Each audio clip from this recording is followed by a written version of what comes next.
My voice. We are all the way in the back area of Basecamp, just to the side of Cool Critters if you wanted to come join us.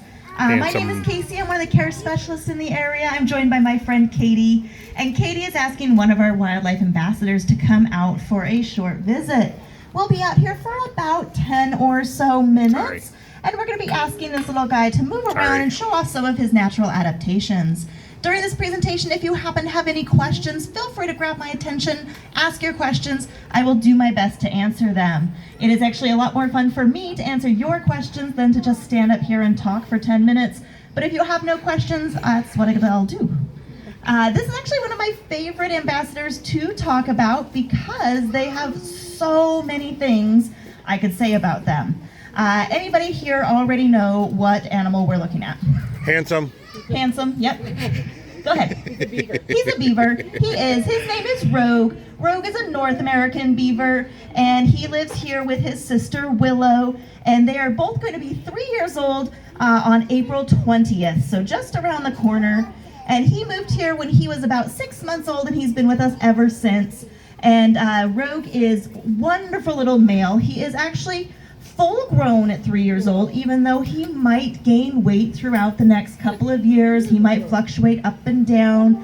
It's pretty normal for beavers to seasonally change their bodies. In the spring and summer, there's a lot more food available than there are in the winter times. So their activity and consumption will naturally go down in winter, and they will eat less, and therefore they will lose weight. This is one of my favorite new toys that we have brought out here for Rogue. He has a full-size pool that is 4 feet deep, gives him access to be able to swim underwater, hide underwater. He and his sister could build a lodge on top of that pool if they wanted. We have given them all of the supplies. They have shown no interest in it. But he has the capability if he wanted to. But he's also very happy with just this 3-inch little pool also. Because I'm sure it's nice and cool, especially on a hot day. So for those of you just joining us, I know I started a couple minutes early. This is Rogue. He is one of our North American beavers. What do we already know about beavers? Anybody know fun things about beavers? They're what? They're aquatic. They are semi-aquatic mammal, absolutely. Anybody else know anything about a beaver? They're a rodent. They're a rodent. That's a big one. So they're a rodent, also like squirrels, prairie dogs, capybara are the largest rodent in the world. The one thing that all rodents have in common are they have ever-growing front teeth. So those of you in the front, as he comes up here, you might get a glimpse at those teeth. They look very different from our own. We have enamel on our teeth. It seals our teeth in, and we get 2 sets of teeth for our entire lifetime. If you chip your tooth, it is chipped. You have to have a dentist fix it. Your tooth will never grow back. Rodents, on the other hand, have ever-growing teeth with no enamel. And instead of having enamel to protect their teeth, they have iron deposits that actually collect in their teeth, giving them a really fun orange or red color, and that is a very normal color for all rodent teeth to be. But those teeth are very, very strong, allowing them to chew on everything. Rogue, I got the right beaver. I keep saying, I want to say his sister's name is Willow, but Rogue here is an animal, just so you all know, and there is nothing we can do to force him to do anything he doesn't want to. If he feels comfortable, he comes out here. If he needs a break, he takes a break. And we are here to just encourage him on doing all of the things and tell him, hey, you're really handsome, and if you need a break, we'll be patient. So just so you all know, that's kind of just what's happening, as he needed a little break. But beavers have their ever-growing teeth, and they chew on all kinds of things. They are herbivores, just like all rodents are. They eat plant material. In the spring and summer, there's a lot of things growing, fresh grasses, fresh flowers, fresh growth on trees. That's really, really exciting for a beaver, and that's what's going to help them gain weight through the spring and summer. And then in winter time, it tends to snow quite a bit in a lot of places here in North America. So there's a lot less fresh grown food around for them. So what they'll do is they'll actually find whole trees and they will chew them down. And they can down an entirely full-grown, huge tree. They're actually very good at it because they have really good hearing And they're able to hear as the wood splinters and cracks. What are you going to do with it? When he gets a big piece, he heads back to the carrier. The beaver butt It was waddles. so much fun to watch him debate that decision. Oh, stay or go, stay or go. So they can hear the tree as it's cracking. They can hear it and know which way that tree is going to fall, so they can safely down a tree. And then they will cut that tree into giant chunks and pull those chunks under the water that they have created, where they have built dams. They have created a large waterway, and they will actually hide and store large tree trunks under the water for winter, when oftentimes their beaver ponds are frozen over. There's no fresh growth. They can literally just go down out of their lodge to the bottom of their beaver pond, grab a log out of the freezer, and bring it up to eat with their families. So they're really, really smart and really capable of finding all the food and nutrition available. This has been chewed on by our beaver friends here. So you can see that they are really good at shredding the wood. They don't eat all parts of the wood. This is actually more like bedding material. You can see how soft and shredded all of this is. They didn't eat a whole lot of this. They're stripping it to make it soft for a bedding material. They want what's called the cambium layer of the wood. So they'll take off the bark. They won't eat a lot of the bark. And then they'll eat the next layer. It's called the cambium layer. That's where the most nutritionally dense food is. And you can kind of see some of his tooth marks in this piece of wood. Their teeth are shaped like chisels. So they chisel very, very easily through all of these different types of wood. Can I walk past you, Prue? You're such a good boy. I want to make sure you guys over here can see it if you'd like. So you can see the chisel marks. Those are all from his teeth, pulling up chunks of the wood as he's chewing on it. But that's the cambium layer. It's the second layer underneath the bark of a tree. That's the most nutritionally dense part, and that's what allows them to find food throughout the winter time when a lot of things aren't growing freshly. Right now, have you guys seen what he's eating right now? Broccoli. He eats a lot of broccoli. We don't have giant full trees for him to chew on, but we actually have a wonderful horticulture team that cuts down fresh pieces of browse from our trees all throughout the different seasons. We have brought a few of those pieces of browse out here, and they will eat those when they want, but So their adorable. treat items are things like broccoli, sweet potato, carrots, celery, pretty much any type of greens, romaine, lettuce, cabbage. All of those things are fun things for the beavers. They're more exciting than the wood is. So he always has wood available to him. Wasn't watching where he was He's going. going to try one more time? Okay. I gotcha. Okay. Just practicing. So what Katie's kind of working on, Willow and Rogue, I keep wanting to talk about his sister. I love his sister. Rogue, hi. Rogue and Willow both always have their crate available to them. They are prey animals who live here in North America. Anybody think of an animal who might prey upon a beaver? Mountain lions. Yeah, absolutely. Crocodiles, if we had them, would absolutely prey upon them. Yeah. Bears are a really big one. People could prey upon them. Beavers and most rodents have terrible eyesight. They can't see very well, and they are mostly nocturnal, so in the daytime they see even worse than they do at nighttime. So their response to anything, whether it's a weird smell, a weird sound, a weird wind blow, anything like that, their instinct is to run away first, because they cannot outrun a bear or a mountain lion. But once they're underwater, most bears and most mountain lions are not going to chase them under the water. That's another reason they build those fancy dams and create big waterways, is for their own protection. And the beaver can hold their breath for up to 15 minutes underwater. He closes his eyes, his nose, and even his ears have little covers. So he closes all of his little face, he goes underwater, and he can hide for 15 minutes. That is usually long enough for any predator to lose interest and try to go find something else. So that's really how he's going to stay safe, is by playing hide and seek underwater. Feet. Oh my goodness, I love it. you're so Oh, stinking even cute. taller.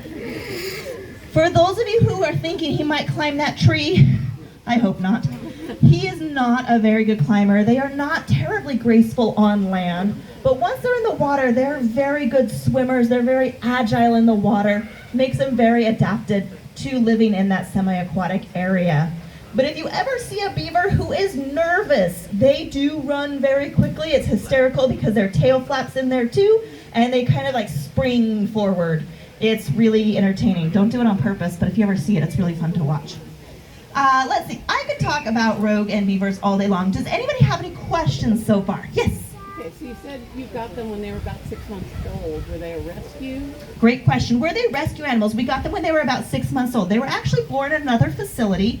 They were a not planned birth, but we were looking for beavers because they're an amazing species to talk about.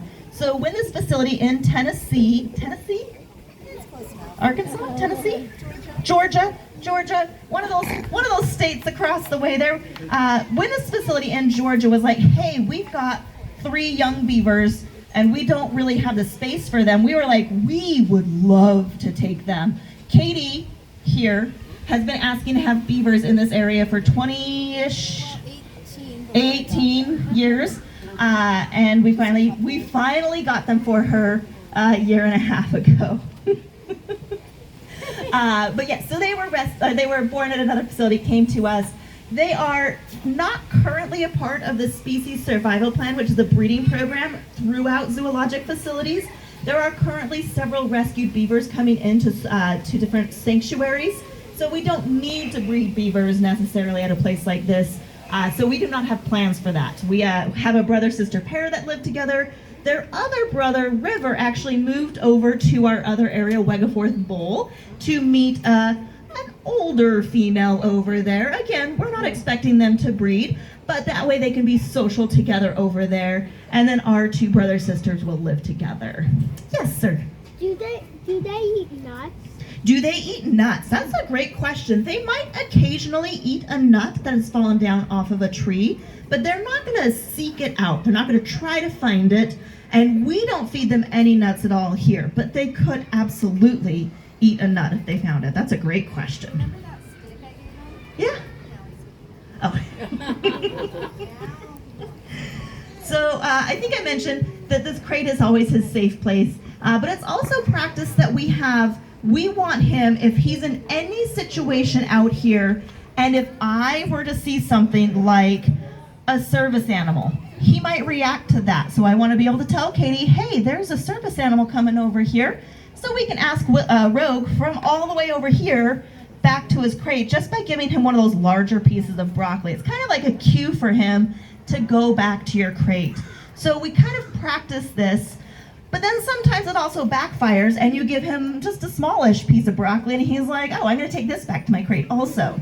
So there's this delicate balance of we practice things and then we don't practice them for a while. But returning to his crate is a really important behavior, and we always want to make sure he knows where it is and that he can go there at any time. Go ahead, sir. Why were the beavers named the way they are? That's a great question. So they are named after they are named after natural things found in their natural habitat. So, yes, so their beavers are very common in the rivers. Willow is a plant, and the Rogue River is a river in Oregon, where beavers are very, very common. Where Katie grew up. Do you guys have any ideas that Katie might have had something to do with naming these beavers? My favorite beaver fact is that beavers are Katie's favorite animal. Right? 18 years to get one. I can make a connection to Rogue or a video game. Oh, to a video game? What video game? Because in a video game on PS5 called Rogue, there's a guy named Rogue. Oh, I did not know that And I one. play as the guy. Okay, that's very fun. Go ahead, sir. What's your question? Will they eat you? Ooh, will they eat me or you or people in general? No, they will not. Beavers will protect themselves, so if you got too close and you put your hands in front of their face, they might nip your fingers to tell you, please don't touch me. But they are an animal who's going to run away first, and not ask questions. Would it bite They are herbivores, so it could, so they're not going to try to eat you because they don't have any need for that meat or that protein. Would it hurt if they bit No, you? would it bite you? Like if you when you put your Us, fingers down, no. it's not. Their instinct is to run away first. So when they first got here, they were very shy, very, very shy. And even standing up, they were like, we're gonna go hide over here. So it takes a lot of time just to get them to come over. But now that we have worked with them for the last 2 years, it's really, like, we can hand feed them very easily. They're very, very gentle about it. As a rodent, they will often grab their food with their hands, so they'll take it out of our hands and up to their mouth. The only thing that might happen is if I were to startle him, but we're not going to try to do that. Yeah. Yes. Yeah. Well, you talked about the fact that in their pool they've got things to build a lodge. Is it maybe a learned behavior, and if they came so young, they didn't actually learn to build a lodge? That is such a great question. The question was, they have material in their pool to build a lodge, but because they came here so young, would they have not learned how to do that from their parents? And yes and no. Are you gonna, oh, he's gonna take the stick with him. Oh, I love that. So that was probably Rogue's last trip out here, and I think he's going to be all done. He's going to take that big stick and be like, I am a happy beaver now. So technically it is an innate behavior that all beavers should learn how to do, or should know how to do from birth. But if they've never done it and never needed to do it, they might not. Like there might be a learning part of it. Some beavers burrow into like riverbanks and stuff like that. These guys, I think, are that kind. Oh, okay. The amount of holes I find. Oh, okay. And the only place they try to dam up is where my entrance is. Yes. Oh. They're like, stop coming in here and wrecking my things. So there you go. They are, yeah. Everybody, thank you so much for being here today.